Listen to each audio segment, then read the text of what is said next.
Welcome, in front of me is a Samsung Galaxy Fold, and today I'll show you how to insert SIM into the device. So before we get started, there is one thing that I will need, which is this SIM eject tool. It comes right with the phone, or you can always use a paper clip, straight down one of the edges, and it will work just as well.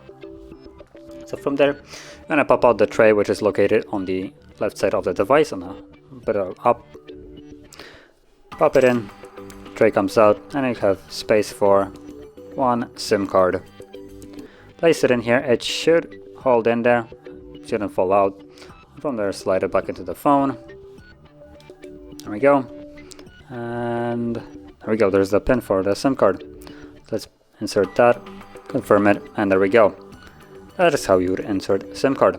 So, if you found this very helpful, don't forget to hit like, subscribe, and thanks for watching.